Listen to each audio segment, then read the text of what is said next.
Let me go back to Allah's name, Al-Quddus. Something very important to think about.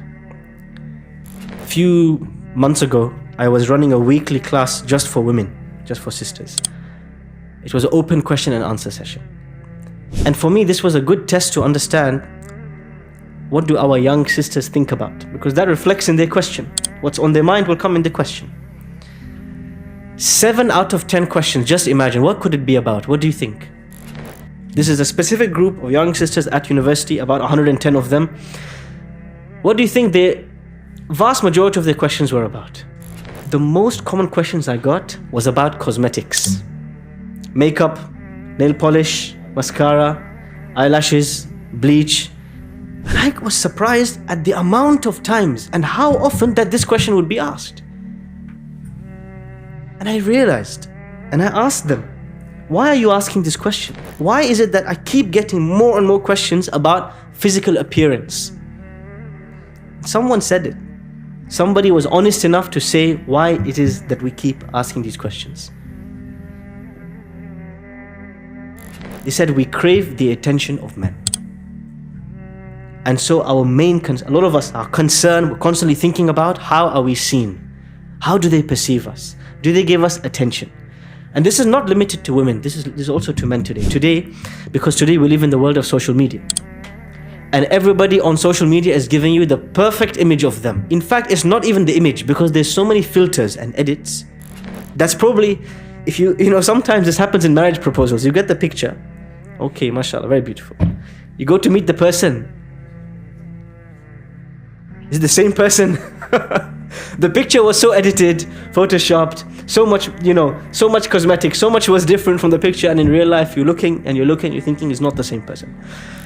We live today in the world of people being obsessed with image and the perfection of image.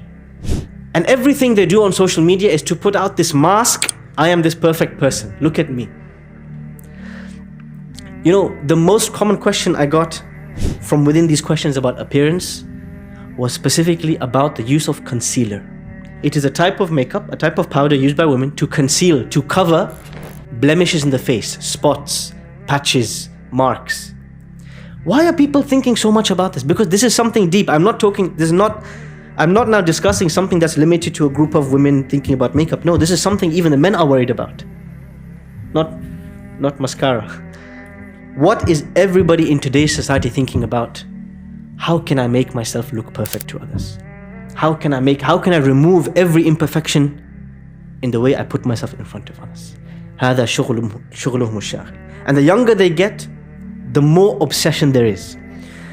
Between the ages of 14 and 18 today, according to various statistical studies, 30 to 50% of young adults hate how they look. They hate how they look. They call it self-loathing. They look in the mirror and they feel disgusted by their looks.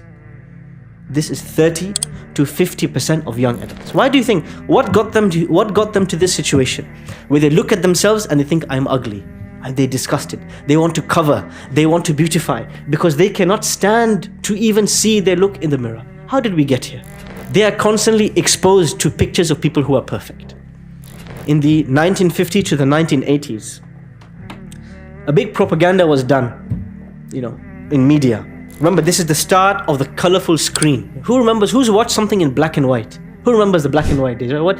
Anybody remember Charlie Chaplin? Yes, those were days, different days. It's black and white, it's no sound, there's nothing special, right? No colors.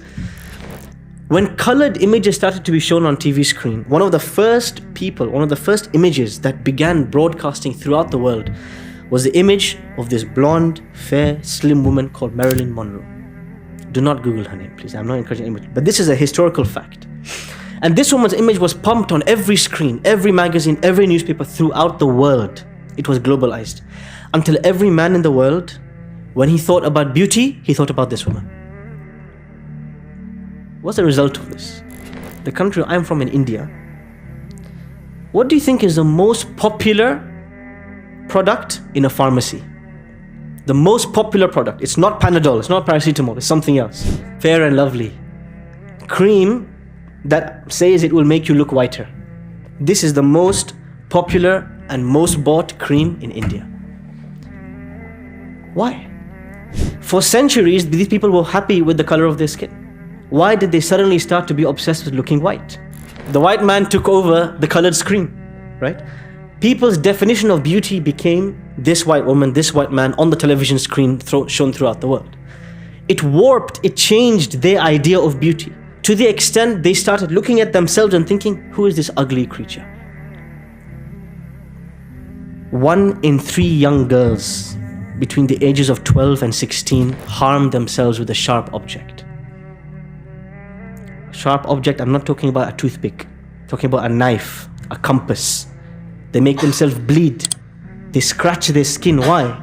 Because they hate the way they look. 1 in 3 young girls. Then they say to us, integrate into society. Why would I integrate into something that's disintegrating? No, thank you. It's okay. You can keep it. This sad scenario that we have today, this obsession with looks, this obsession with one particular form of beauty and everything else is ugly. A group of sociologists did a study across 5 countries, 4 European countries and 1 Muslim country. I'm not going to tell you the name of the Muslim country. 4 European countries and 1 Muslim country. What did they do? They spoke to 100 people in each of these countries and they asked them a number of questions, all about this. How do you feel about your beauty, your body? You hate yourself, you love yourself, you appreciate, where is it? Where are you in the spectrum? And why do you feel so much this way about yourself? Of all the 5 countries that were surveyed, 4 European, 1 Muslim country, the country where people had the most healthy and good appreciation of their beauty was the Muslim country. And these non-Muslim research, they wrote down that it must be due to the hijab. Because Islam teaches you modesty, haya, for men and for women. It teaches you not to flaunt it, not to show all your beauty, but to cover it. Because that beauty is not for everybody to see, for men and for women.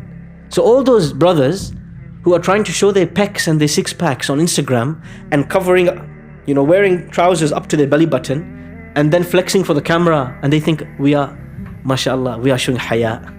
We are Muslim influencers. Please read the Quran and influence yourselves to learn about what does haya mean. Haya, modesty, means not to show, not to flaunt, to cover, to hide. Why do people need to know the size of your biceps? Right? This is the obsession of today. When you go into the gym, every gym has one thing in common. There's one piece of equipment every gym has. It's not the bench press, it's something else. It's unrelated to exercise. It has nothing to do with exercise. Every gym has it, the mirror. Why does every gym have a mirror? For thousands of years, people exercised, they never had a mirror. What's the mirror for? To admire yourself.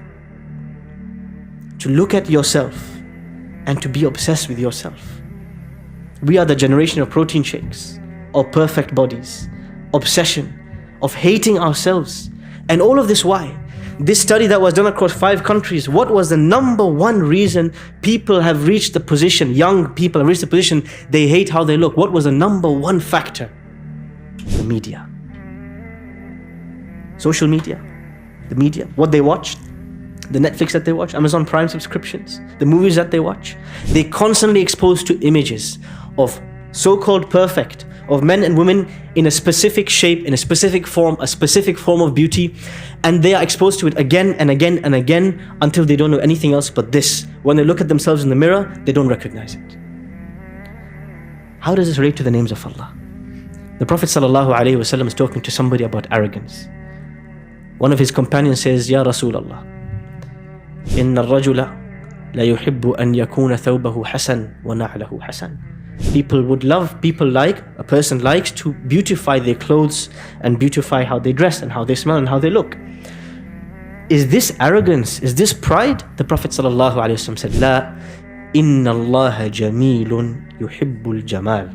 Allah, one of His names is Al-Jamil, the ultimate beauty. And He loves beauty.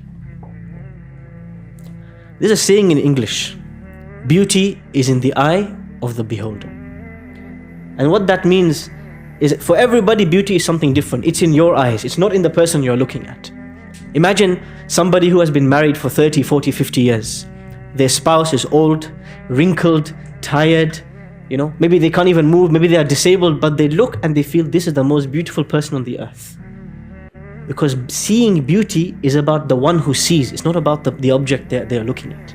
You ask a mother, there's a famous kind of story, I don't know about its authenticity, that a king, he asked the women of his republic, bring me the most beautiful child in this city. And every mother came with their son, or with their child. Why? Every mother sees their child as the most beautiful. Every parent sees their child as the most. Beauty is the eye. You are the one that defines what is beautiful and what is not. If we want to return to a healthy way of appreciating beauty, we have to start limiting what we consume. I'm not talking about food. I'm talking about what you see on social media, what you see, what you watch. Everything you watch, it has an impact on your mind. And the more you expose yourself to that nudity, to that nakedness, to those forms of beauty, the more you will only see that.